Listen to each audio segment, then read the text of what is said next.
Hey guys, this is OddOneGaming. This is going to be another Raid Shadow Legends video. Today, I'm not alone. I'm joined by my brother Scratch. How's it going, bro? Yo, what's up? Doing good, man. Doing good. Nice to be here on the channel. Looking forward to dissect this topic because we have so much information to share with all of you guys.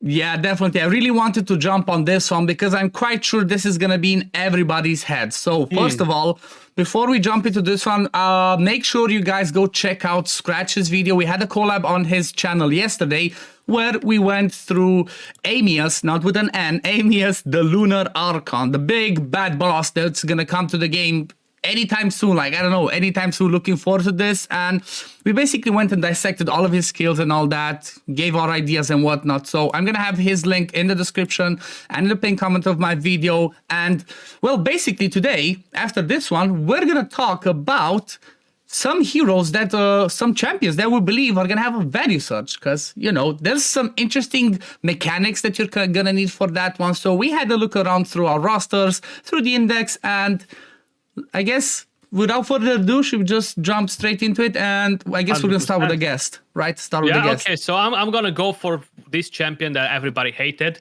I hated him too. Don't get me wrong. I still hate him. He's a daily login champion, but he comes in pretty late. It's gonna be no one else but Sion. Oh, so okay. He is an epic champion. And probably you guys are wondering, Scratch, what the heck are you even talking about this champion? What can he even do? Basically, he can actually be pretty good against the boss. Now, his base stats are not that great. It's not a necessity to use this champion, but for a lot of people that might be lacking any of the other 19, 20 champions that we're going to mention, could potentially be the right champion that you might need in order to get the job done. So the basic skill is not important. What's important on his skill is the A2. So the A2 will be on a 3-turn cooldown with 100% chance to put block buffs and heal reduction on the boss, and will ignore any shield buffs, which is not really relevant. The only thing that's relevant here is the heal reduction and the block buffs, which will be absolutely massive against the new boss, mandatory in the fight. So doing this on a 3-turn cooldown, job done. You know, I feel like he's just doing exactly what we need him to do. Yeah, that's crazy. Like, who would have thought that Sion, the worst, arguably the worst epic in the game, would have a spot in the game? I guess, you know, they really thought this through when they released him. Like, we're going to release him, they're going to hate him, but he's going to help for the new boss. That's a really good shout out. That's definitely a really good shout out. He's bringing both of the things that we need, basically. Exactly, and on a single skill. That's crazy. Everything else is just, you know, some damage, some other buffs on him. He could cleanse himself, but yeah, it's basically that A2. That's a good one. That's a good one. Okay, I'm going to start with the one that for the 150 or 200 people that saw my video on reading the boss, I'm going to start with the one that was the first thing that popped into my head when I read the boss's skills on the base form, and that's going to be good old Morgon. Like, I swear, she was one of the most hated fusions. Like, people kept shitting on her, like, oh, she's not good, she's useless, what about her, why are you even doing it? And I was telling people, she's good, and she was already decent for Doom Tower, you know, for the Dark Fate with this skill, for Arena, decrease speed and stuff, but the reason why she popped into my head is all because about this passive. At the start of each turn, places 100% heal reduction debuff for 2 turns on enemy with the lowest HP. It's obviously only the boss who's gonna go there. This debuff can now be removed, transferred, spread, or have its duration increased or decreased by enemies or allies. Which means every time she gets a turn, she puts the heal reduction there, which means the boss cannot cleanse this one off. I'm not sure if he's gonna replace it with block debuffs, which normally it shouldn't. Right. I don't think he will be able to do it. So, without a doubt, guys, Morgon will be the #1 champion that everybody will be using in their team. Okay, just because of this passive. This passive is just absolutely so powerful, and no other champion can come close to it. So Morgon will be the #1 champion that people will use. Not only that they will, she will help your team a bit, but the decreased speed as well will be nice. The Termitter manipulation. So and overall, the speed aura. And the speed aura, the increased speed. Overall, she will be very, very important for the new boss. Yeah, I don't think there's any other champion in the game that has an unresistible heal reduction. No, but the thing is, they cannot be influenced. Yeah, I was gonna say the boss will influence all the debuffs on him, but he won't be able to do this. So that's why it will be such a game changer. Yeah, definitely. I'm quite sure once we're going to be able to do some testing, she's going to be in my team, the first two that I test out. 100%. So yeah, Morgon, my number one. Who's the next one on your list? So I'm gonna go with Scorsis, man. I feel like Scorsis is gonna be a solid option in here. You're gonna want a cleanser in there. The boss will basically replace your buffs with debuffs. Will increase the duration of debuffs on you. He will do a lot of things. And having Scorsis, cleansing all that, giving you healing, giving you third meter, and then the A1 dealing buffs. Okay, whenever he attacks, counter attack accessories on him, and boss will buff himself, will replace the debuffs on him with buff. So having Scorsis to take care of that would be amazing, yeah. Yeah, like I'm really happy. Again, I think we kind of mentioned that in the video yesterday with you. I'm happy to see when they release content where champions that are, useless, pretty much useless, have a role, start to get a role in the team. So good shout out with Scorsis, that's for sure. I'm looking forward to people using him. That's a good one. Yeah. Now, the next one that I want to talk about might be a little bit of a, I'm not sure if it's going to be as popular or not, but I want to talk about Snaketrack. Like, lots of people know about Snaketrack because he's really good for clan boss, he's good for Hydra and stuff like that, but I feel like he's going to be amazing for this because of, obviously, decreased attack on the A1 is going to be helpful. Then he has a decreased speed on the A2, but this is where it becomes interesting. If he places it, when he hits with this one, he lands decreased speed, also places a shield buff on all allies equal to 30% this champion's max HP for 2 turns. Nothing too special. But the shield buff cannot be removed if it is placed when there are enemies under leech. So basically, this can be a protected shield, because this one's a protected shield, so the boss should not be able to influence the duration of it either. He would also bring the leech from his passive, or you have somebody else that brings the leech. But at the same time, he puts 2 buffs that there's nothing in the boss's kit that says he removes, steals, or, changes too much. Ally protection and reflect. So, he can influence the duration, take it up or down, but when he's in the alter form, he's not going to be able to remove them and replace them with what? So I feel like Snaketrack is definitely going to have a spot in those teams just to protect you, bring some good debuffs and stuff. 100%. Interesting one, actually. Yeah, it's like, I just straight up, that's one of the first things. When I saw the boss, like, okay, where do we get protected buffs? Where can we use stuff like that? Yeah, you will need that. You will need that. So 100% will be very, very important. Yeah. My next champion is going to be an epic from the Night Revenants. Salha Gravedirt, okay? So Farsalas Gravedirt. Oh, the candle guy. Okay, you can call him candle guy, yeah. You're basically taking candles against candles, right? Because pretty much. Because I was like, that's it. If they like so many candles, let me give them back some candles. So if you don't have Morgon, okay? Everybody will have Morgon, so I will mention quite a few other champions with heal reduction and that they do other things.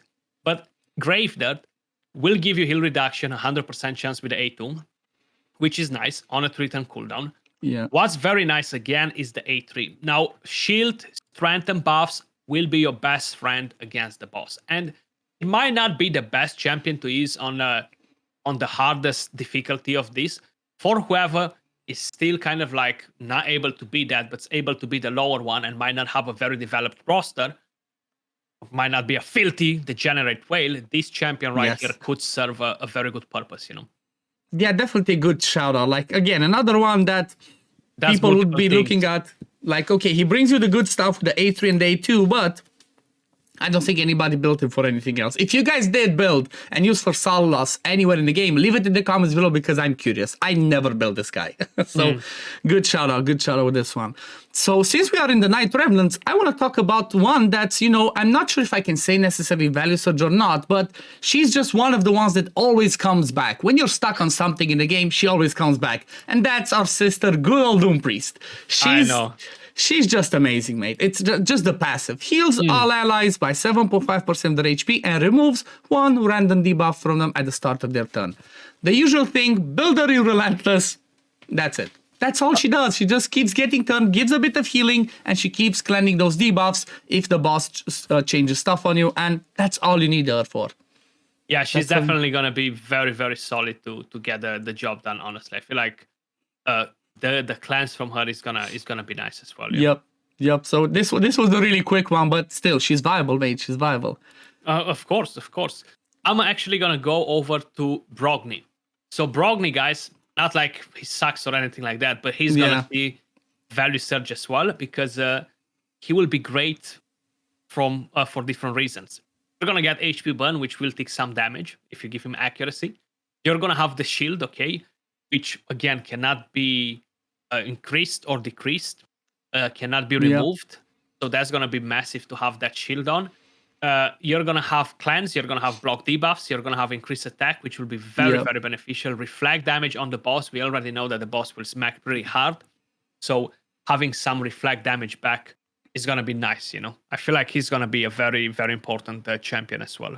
Yeah, definitely Brock is gonna be huge in there. He's awesome. I feel like after you start playing for a while, he just keeps falling out of teams, honestly. It's like, unless you really need him for his block debuffs, for example, my account, I'm honestly not using him anywhere, and it's kind of sad, because he's an amazing hero. I'm not either. Since they nerfed Cadaver, I'm not using him at all. But now I feel like, at least there's going to be another spot where we can make him shine, because like you said, those protect shields are going to be awesome. Good call out with Brogni, good call out.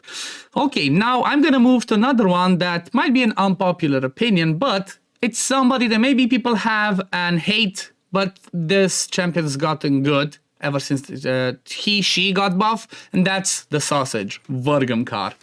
So that's what people call him. I don't know why. Just, go with the flow. Go with the flow. So the reason why I believe Vamcar is going to be good is because of the A2 and the A3. On the A3, she, I don't know what to call it. Let's go with he, okay? He lands, he removes one random buff from each enemy and then has a 100% chance to remove two of them. And on the same skill, places 100% heal reduction and decreased defense. That's on a 3-turn cooldown. So removes two buffs, heal prohibition, heal reduction, and decreased defense. That's just one skill. This one's already a good start. But then on the A2 as well, the removes provokes, doesn't matter, but removes one random debuff from all allies. Again, a good cleanse, 3-turn cooldown, but he also places increased defense and shield equal to 20% of his max HP. Like, the increased defense and the shield can be removed, but at least he brings you some cleansing. He brings you some buff removal. He brings you heal reduction, decreased defense. He has a lot in the kit, in his kit, that can be useful for the boss. Stun A1 doesn't work. Immune to provoke doesn't really matter. But I believe the Vamcar is definitely going to have a spot in these teams. Yeah, he can definitely have some potential in there. Definitely. Yeah. Okay, which is your next one? I'm gonna go with the free champion that everybody loves or doesn't love that much, but it's Ryan the Conjurer. You get her from the Doom Tower, actually, and I feel like she could potentially bring in quite some interesting stuff in there. And the whole idea with her, she has block buffs with the A1. She removes all the buffs from the enemy, weaken, and she has a bit of a revive as well, So I feel like she definitely has some potential for some people that might not have the OP champions, Yeah, that's true, because having that block buffs on the A1, 70% chance is not bad, plus the A2 on a 3-turn cooldown. Yeah, and again, the most important thing, like you mentioned, it's free. Everybody can get her from the Doom Tower. You just, need to get to those secret rooms. So Ryan the Conjurer, definitely an awesome shout-out. That's a good one. Now, let's jump over to the lizards again, because I guess it's just lizard day for me. But I'm going to talk about somebody that maybe a lot of people, if they have heard, they ever built, and that's Venom Age.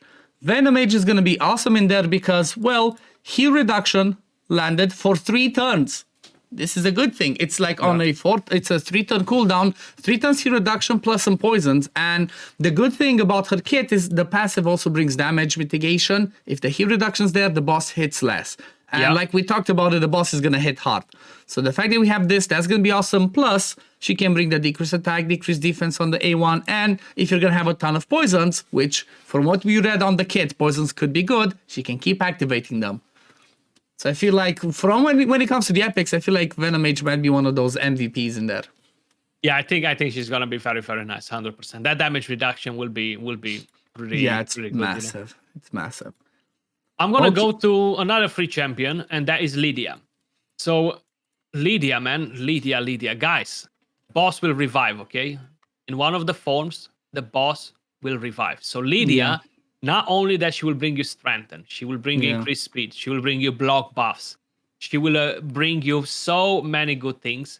but she will bring block, revive with a passive. And Yeah. the thing with the boss, if he puts a buff on himself, which cannot be controlled after, I think it can be blocked with block buffs. So that's another good thing. Yeah. Lydia.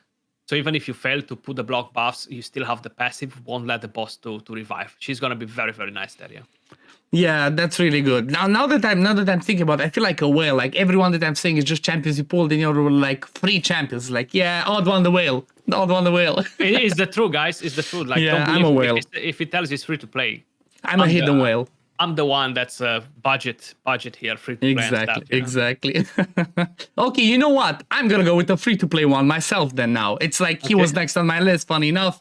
That's gonna be Gumla Skyhide, okay? He's the last one from the first 3 from the legendary, kind of same as Rian is.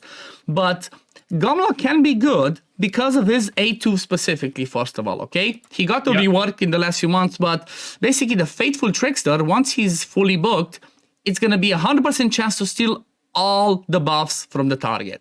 And it's going to be on a 2-turn cooldown. So if the boss does something, does the skills and puts a ton of buffs, Gumla can be like, yep, I'm going to have those. He can steal all of them. That can be massive. And at the same time, he can bring decreased defense and weaken with a double hit AoE that can be helpful.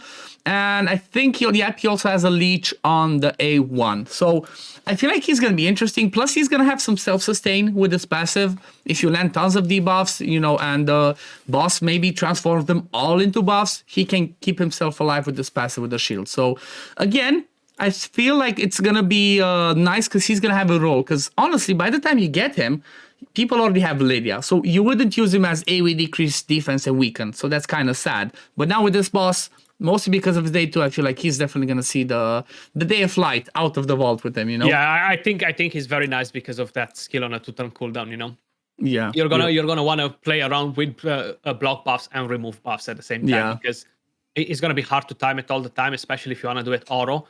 So you're gonna want to kind of like tick all the boxes most probably. Yeah. Yep. Moving over to the next champion that I have on my list, you get her from doing Hydra, guys. Is no question one of the best champions in the entire game, and that's the one and only Mitala. And yes, probably first scratch saying the one and only a million times. Have a shot, get rank, and thank me later. But Mitala Lifebane, guys, she will bring all the important buffs that you need. You need shield, you need strengthen. She will give you increased attack.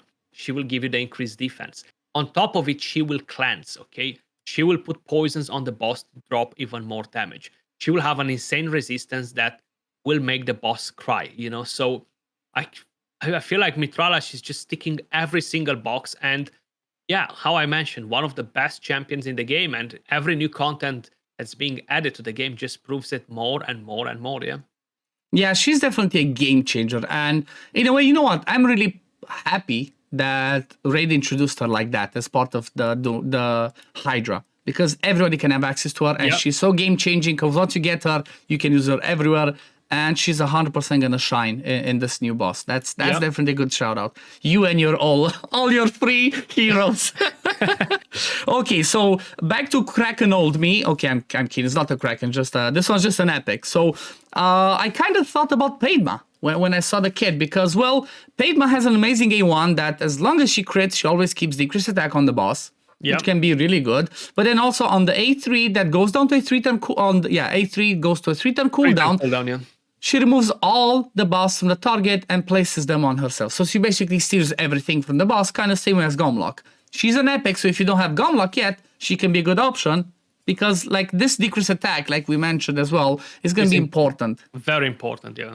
Like this A2 decrease accuracy, I'm not sure you're going to really need it, but A3 and A1, and she's just going to shine. Definitely one of the good ones in there. Yeah, I mean, having resistance against that boss can potentially be something as well. So decreased accuracy. That's true. That could work.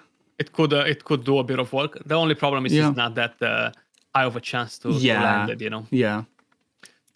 And moving over to the next champion, and we're gonna go to the Undead faction, and we might stay there for quite a while. I'm gonna go. I'm gonna go with my Salat, Mashaled. So.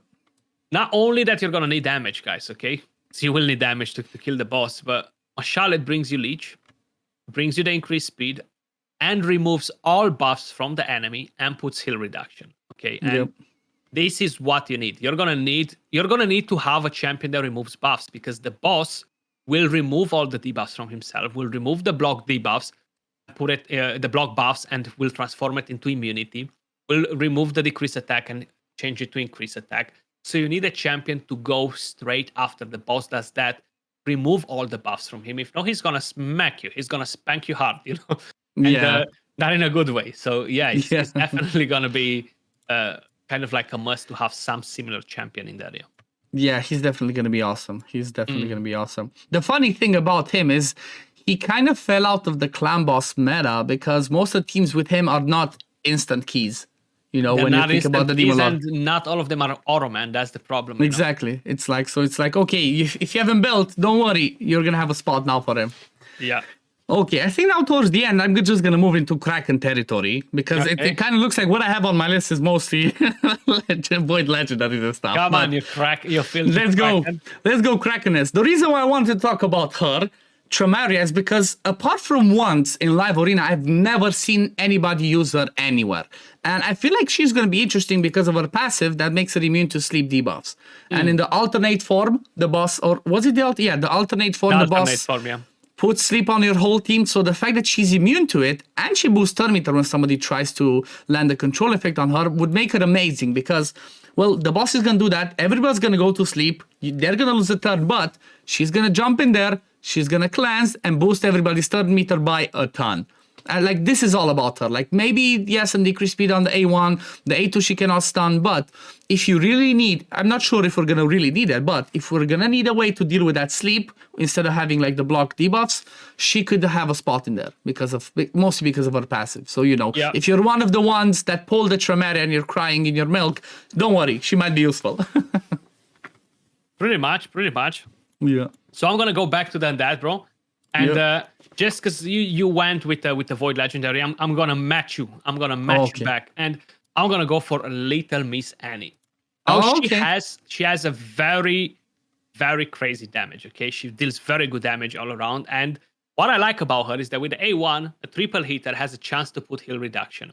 Okay, so this will be a 75% chance. Considering there is a triple hit, it's almost like guaranteed that it's going to land, and it's a basic skill.